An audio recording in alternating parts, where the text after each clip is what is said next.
Welcome back. Yeah, how you guys doing? Good. I've got Brad upstairs. Let's start upstairs, then he can give feedback. Imagine your brain directly wired to the internet, your thoughts racing alongside a machine. That's the reality for Mr. Smith, and everything changed the moment Elon Musk stepped in to witness his transformation. Yeah. In the bed setting. Brad? Bradford Smith's story is one of resilience, medical struggle, and the groundbreaking ways technology is reshaping healthcare. Diagnosed with amyotrophic lateral sclerosis, ALS, in 2018, Brad's life was upended by one of the most devastating neurodegenerative diseases known to science. Also called Lou Gehrig's disease, ALS relentlessly attacks the motor neurons that control muscle movement. So that means he looks at the computer, there's a tracker that uses infrared to... Most times, it strips away the ability to move, speak, eat, and even breathe independently, leaving individuals physically paralyzed but mentally aware. For Brad, the journey began with small difficulties in movement and speech, but it quickly progressed into a complete loss of mobility. Eventually, he relied on a ventilator for breathing and had only minimal control over his eyes and mouth. While his body became a cage, his mind remained sharp, restless, and desperate to communicate with the world outside. You can imagine the weight this placed on his family, especially his wife. For years, Brad depended on an eye gaze tracking device to communicate. By focusing his eyes on specific points on a screen, he could move a cursor and painstakingly select letters to form words. While groundbreaking for many, the system came with frustrating limitations. It only worked well in dimly lit rooms, confining Brad indoors most of the time. This is the team. They basically work on trying to make sense of the neural data we record from your brain. The process was also painfully slow, making conversations long and difficult, while moments that required quick responses became nearly impossible. The technology gave him a voice, but only a partial one. More than anything, Brad longed for freedom, the freedom to speak fluidly, to engage naturally, and to live outside of controlled environments. So finally, that freedom he sought for years came in the form of Neuralink, Elon Musk's ambitious brain-computer interface company. And Neuralink's vision is to create devices that allow direct communication between the brain and technology. While the long-term benefits stretch toward enhancing human cognition and merging with artificial intelligence, its immediate goal is practical and humanitarian, to restore communication and independence for people who have lost them due to paralysis or neurological disorders. Brad and I have 3 kids. Lincoln is our oldest. He is 12 now. After years of development, Neuralink received approval from the Food and Drug Administration to begin its first human clinical trial under the program called PRIME. This milestone marked a turning point. It also sparked attention globally and cautious optimism about the possibilities of brain-computer technology. Brad Smith was one of the first chosen, making history as the first person with ALS to receive the implant, although he had his surgery in November 2024. And this marked a new beginning in his life. The Neuralink's device, a compact unit about the size of 5 stacked quarters, was carefully implanted beneath Brad's skull by a highly specialized surgical robot. Connected to the device are more than 1,000 electrodes thinner than a strand of hair, each carefully inserted into the motor cortex, the part of the brain responsible for initiating movement. The implant detects neural signals associated with intended actions, even though Brad's body can no longer physically carry them out. These signals are then transmitted wirelessly to an external computer, where artificial intelligence interprets them and translates them into usable commands. Brad, How's it going, Brad? Good to see you today. a few hours in the morning and then again a few hours in the afternoon.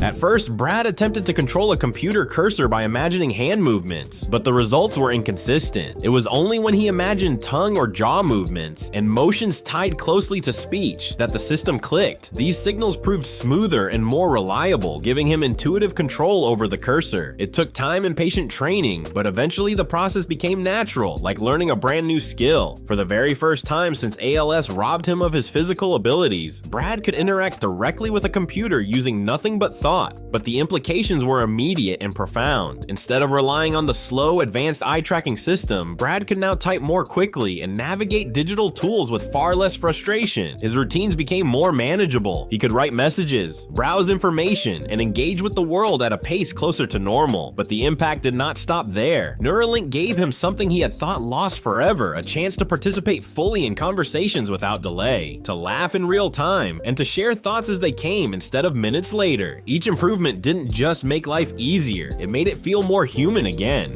So we had recordings of his voice and we were able to... Perhaps the most emotional milestone came when the Neuralink team restored Brad's voice. Using hours of recordings from before ALS silenced him, engineers built an AI-powered voice model that sounded exactly like his natural speech. Now, when Brad typed words with his mind, a computer-generated voice, his own voice, spoke them aloud. Happy to hear my voice again. Okay, you guys ready? For his family especially, hearing Brad's familiar tone after years of silence was deeply moving. For Brad himself, it was a reclamation of identity. His voice was not just sound, it was his personality, his humor, his presence. With this breakthrough, he was no longer just typing, he was speaking again. Life with the implant became less frustrating and also gave him peace and freedom he had not experienced in years. Unlike the eye-tracking device, Neuralink works in any environment. He could now use it outdoors in bright sunlight. He can even watch his children's soccer games, including indoors and other gatherings. More importantly, he could take part in conversations, contribute to discussions, and experience moments that had once been closed off to him. This discovery ability gave him independence and dignity, expanding his world beyond the dim rooms to which ALS had confined him. With every new interaction, his confidence grew. Friends who had once spoken around him now spoke with him, and his family could share laughter without the heavy silence that ALS once forced between them. Every quick text he sent, including advice and even jokes, were powerful reminders that his voice, though altered, still mattered. As Brad became more experienced with Neuralink, he personalized the system to suit his needs. He created shortcuts for common actions like copy, paste, and undo. Predictive typing sped up his messages, reducing the effort required to form sentences. As time went by, he refined the interface to match his rhythm and thought patterns. Yeah, totally. We want to tune that a bit more. If Sammy were here, we'd already have this solved.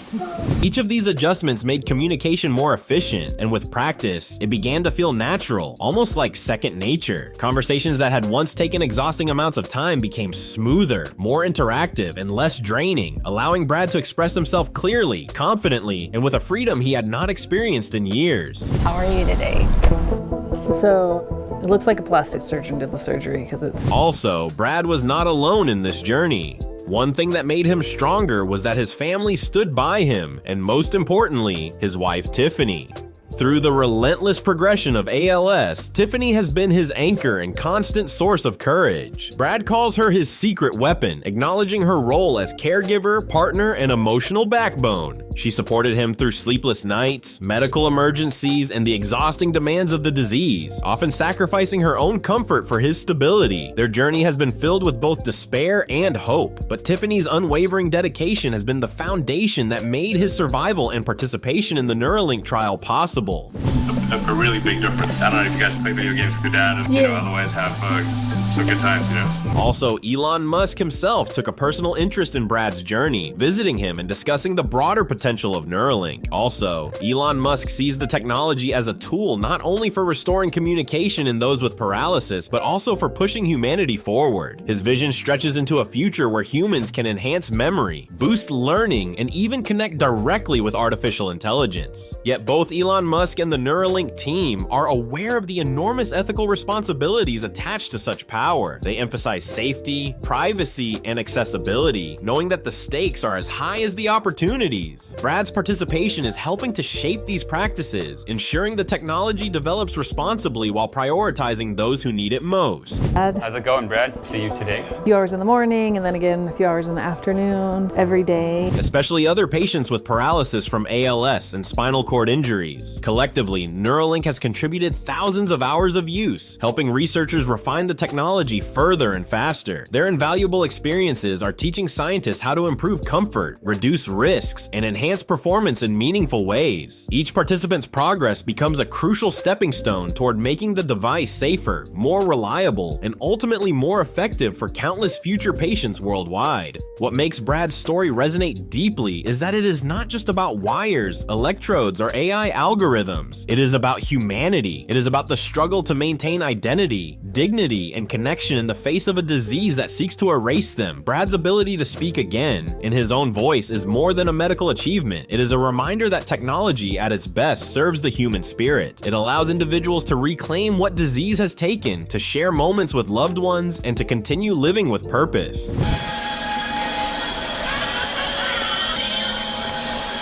At the same time, his story sparks broader conversations about the future. Who will have access to such technology? How can society protect the privacy of brain data? How do we ensure that life-changing implants are not reserved only for the wealthy, while others remain trapped in silence? These questions demand careful thought as the technology advances. Looking forward, the possibilities are staggering. Brain implants could allow people with spinal cord injuries to walk again by controlling robotic prosthetics. They might treat neurological disorders like Parkinson's or epilepsy with unmatched precision. They could enhance learning and memory, unlocking human potential in ways we can scarcely imagine today. For now, the reality is simpler, but no less remarkable. One man, silenced by ALS, is speaking again. Brad Smith's story is proof that even in the face of devastating illness, hope and innovation can make it possible. His journey is a testament to human resilience, the power of love and support, and the groundbreaking potential of technology. Behind the technology, the amazing thing is that Brad can laugh, speak, connect, and live more fully, and that truth is what makes his story unforgettable, and also give others hope again, even in their darkest moments. It's a miracle how a man once silenced by ALS is speaking again, not with machines strapped to his body or wires in his hands, but with nothing more than his thoughts. If this is what technology can do today for one person trapped in silence, what might it do tomorrow for millions of others, or even for all of us?